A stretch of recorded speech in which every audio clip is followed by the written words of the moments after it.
kuna mambo kadhaa yaliyojitokeza. Jambo la kwanza, uvunjaji wa sheria na katiba uliobainika. Kwanza, swala la uvunjaji wa haki ya usawa mbele ya sheria. Jambo hili limefanyika ambalo tumeshuhudia kukamatwa kwa wateja wa mahakama. Unajua mahakama ina wateja wake, na mahakama ipo kwa ajili ya wateja wale, sio kwa ajili ya wakili au kwa ajili ya polisi. Ni kwa ajili ya kuwapokea wateja wake na kuwapa huduma yao ya haki ambayo hakuna mahali popote inapotakiwa kupatikana au kuonekana ikipatikana isipokuwa katika mahakama iliyo wazi, mahali panapofahamika, panapozoeleka, na kama kuna kubadilika basi mahali ambako jamii imejulishwa kwa mujibu wa utaratibu kwamba mahakama hii ya wazi itakaa mahala fulani na sio vinginevyo. Kwa hiyo mwananchi anapoenda mahakamani ni mteja wa mahakama. Kukamatwa kwa wananchi kwa wingi tarehe 24 mwezi wa 4 mwaka 2025 bila kufuata misingi ya kisheria na kwa kuonekana kuzingatia misimamo ya kisiasa ni kinyume na ibara ya 13 ya katiba inayolinda usawa mbele ya sheria na kupinga ubaguzi wa kisiasa, na vile vile kinyume ya ibara ya 14 ya katiba inayolinda haki ya kila mtu kuishi na kulindwa na serikali. Kazi ya polisi anapokuwa mahakamani ni very limited: kuleta wahalifu walioko kwenye mikono yao, kushiriki kwenye hatua za kimahakama kama anavyoelezwa na hakimu. Maana nimesikia kuna watu wanasema mahakama imekuwa compromise. Mahakama hauwezi, kwa lile lililotokea Kisutu sio la mahakama, ni la hakimu. Yule ndio mwenye mahakama yake kwa wakati ule, ndio anayetakiwa kulinda wateja wanaokuja mbele yake, na kama kuna maagizo yoyote anaanza kuzungumza na mawakili, mawakili wanazungumza na wateja wao. That is a practice. Hakuna interaction yoyote ya OCD na hakimu anaendesha kesi kabla mawakili hawajapata taarifa hiyo. Lolote linalofanyika hivyo ni kinyume cha sheria na kinyume cha katiba, na ni dalili za kuingilia uhuru wa mahakama na kuifanya mahakama kama kikaragosi hivi tu. Kwa hiyo sisi tunaona hapo kulikuwa na uvunjaji mkubwa wa sheria na haki za wananchi waliofika mahakamani. Vile vile uvunjaji wa haki ya uhuru wa mtu binafsi bila kufuata masharti ya kisheria. Sheria yetu inaruhusu mtu kukamatwa bila warrant kwa aina ya makosa. Hakuna kosa la kwenda mahakamani katika nchi hii lililowahi kutungwa na bunge. Hakukuwa na amri yoyote ya hakimu ya kukamatwa ambayo mpaka leo tumeletewa kama TLS au kuoneshwa kwamba wanaoingia Kisutu wakamatwe. Hatuna amri yoyote ya hali ya hatari iliyotangazwa na rais katika nchi hii, ambaye ndio mtu pekee mwenye ruksa ya kufanya proclamation kwamba maeneo fulani hakuna yoyote anayetakiwa kufika kufanya kazi za kiraia kwa sababu fulani za kiusalama. Hakuna. Hakukuwa na zuio lolote halali la kiusalama lililohalalisha nguvu kubwa zilizotumika kukamata wananchi wale ambao tunatumia jitihada kubwa kila siku sisi TLS na wadau wengine kuwahimiza watu wakiwa na migogoro waende mahakamani, wahudhurie mahakamani kujifunza nini kinaendelea, wafike mahakamani kujua na kuona haki zinavyofanyika.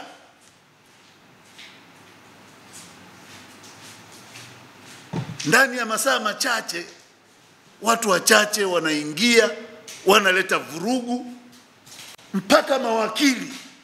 Wakili ukimuona mahakamani ameutafuta uwakili for more than 10 years. Anaendesha uwakili kwa gharama kubwa. Is is not just a person. Unaenda unapiga wakili na kirungu unasukuma nje ya mahakama. Wakili hafanyi kazi uwanja wa Taifa wala hafanyi kazi Central Police. Wakili eneo lake la kazi ni mahakamani.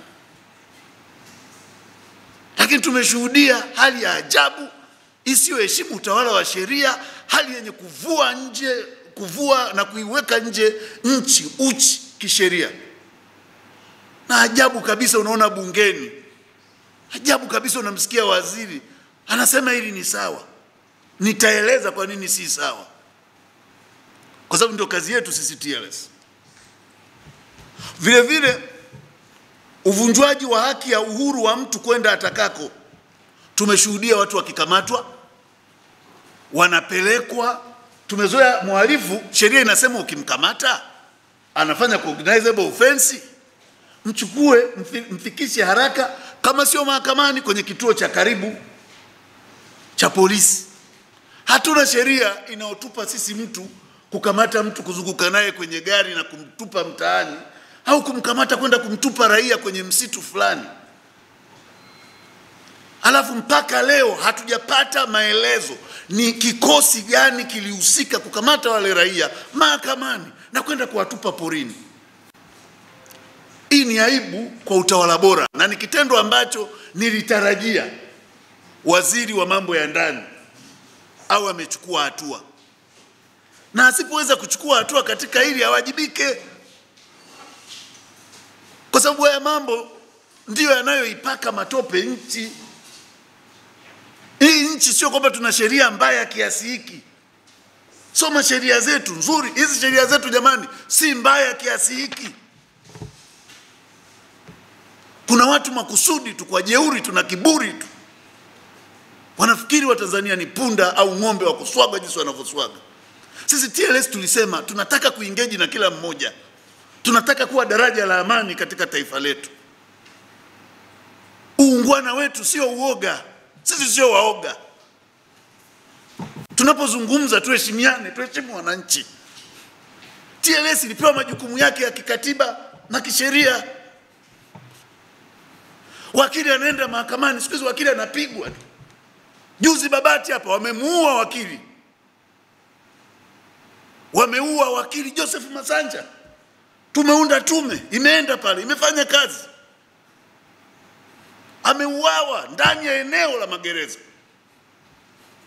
Polisi mpaka leo hawataki kufanya uchunguzi. Walimuita mlevi, kama jana walivyokuwa wakimuita Father Kitima mlevi, kieti amekaa sijui masaa mangapi akiwa analeva. Wameua Joseph Masanja. Sisi kwa uungwana tumetulia. Sio kwamba hatuna hasira. Tumetulia, tukaandika kwa utaratibu kabisa. Tunashukuru magereza wakatuita, walitupokea. Magereza wakazungumza na sisi na wakatuonyesha hatua walizochukua. Lakini wakatueleza kuna wigo wao magereza hawafiki. Tumeandika barua kwa waziri wa mambo ya ndani, mpaka leo hajatujibu. Hatutakaa kimya.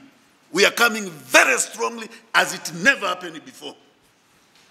Kwa sababu sisi sio kuku wa kuchinjwa. Kuwa wakili sio tiketi ya kuuawa bila sababu. Ni kazi halali. Tuheshimiane. Tumeandika barua ili Watanzania, ninasema hapa Watanzania mjue, msije mkasema TLS wakorofi. Tumeandika kumuona waziri kwa sababu upelelezi haufanyiki makusudi. Wanaona yule wakili ni sawa na kuku au mbwa tu aliyekanyaga barabarani. Yule ni baba, ni mwenzetu, is our colleague. We are not going to be silenced. Tumeandika barua, hawajafanya. We follow up with action. And we are going to rumble very strongly. Kwa hiyo waziri atusikie. Barua yetu iko mezani.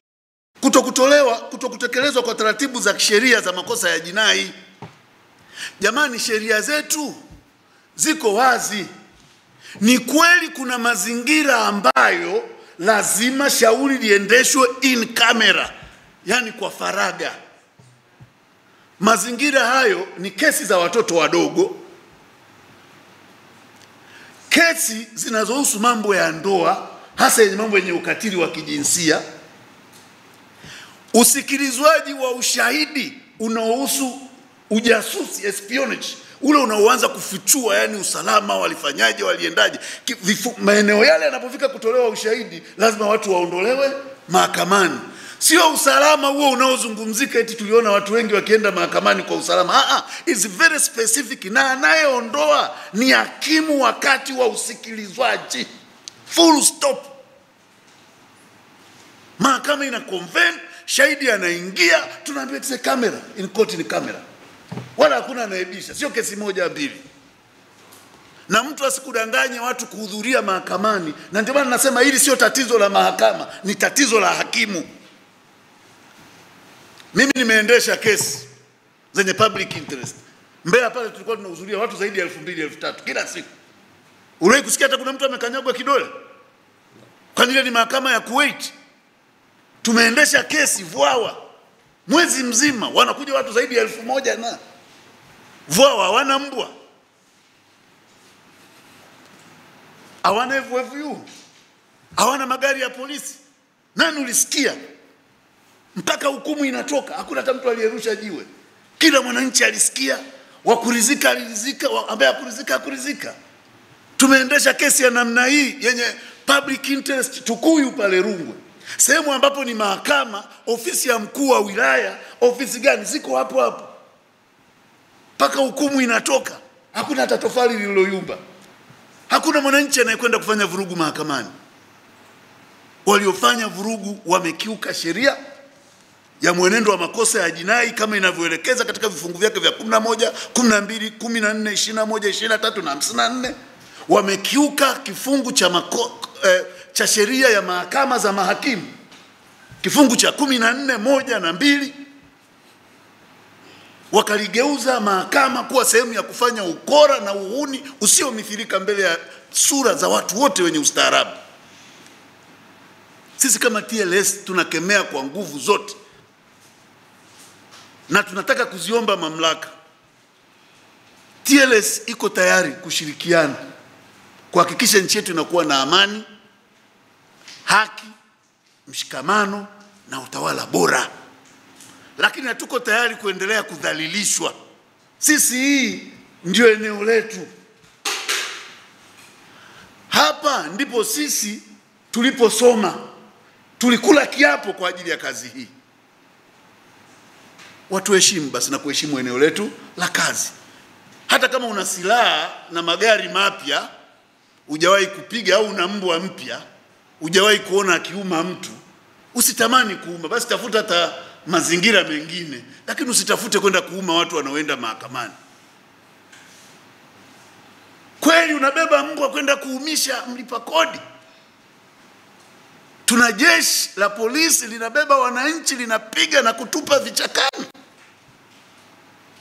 Alafu narudi nyumbani watoto wako wanakuambia baba pole na kazi. Utasema asante? Kwa nini tuwasaidie viongozi wetu? Kwa nini huku ni kuwasafisha viongozi wetu kwa kuwapaka kinyesi? Na inawezekana ni jitihada za makusudi tu. Inawezekana kuna watu wanajua kwa nini wanafanya vitu vya namna hii. Kwa mambo haya sisi TLS tumeyachukulia kwa uzito mkubwa. Tunayakemea. Na tunasema hatutayafumbia macho. Katika haya TLS tumeongea, baraza la uongozi lilivyokaa linatambua kuna mawakili wanaoendesha haya mashauri. Kwa hiyo as a code of ethics hatuwezi kwenda moja kwa moja kutake off na kuingilia haki za wateja wao na ndugu za wateja wao waliofika mahakamani. Lakini tutakachofanya, tutashauriana nao kuona namna ya kuwawezesha na kuratibu ili hatua stahiki za kisheria zichukuliwe kwa wote waliohusika kwa majina yao.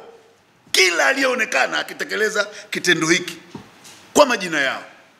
Na tunasema tutashauriana nao kwa sababu wao wana discretion yao. Wangekuwa hawana mawakili, leo ningekuwa ninatangaza majina ya mawakili na tarehe tunayokwenda kufungua kesi. Lakini kutokana na maendeleo tuliyopata, tunajua kwamba na wenyewe kuna shughuli wanafanya mawakili wa wahusika katika hili. Kwa hiyo na sisi lazima tuwaache nao wafanye kwa maeneo yao. Kwa hiyo sisi tunachofanya cha kwanza, tumeonya kwa ukali na tumesema yoyote anayesema kilichoendelea kule mahakamani ni sahihi ni mpotoshaji na hajajielekeza sawasawa kwenye sheria. Kuna mazingira mahususi yanayoongoza usikilizwaji, lakini sio yale yaliyojiri tarehe 24 na tarehe 28. Na ni ajabu jambo hili linabishaniwa mahakamani. Mwanasheria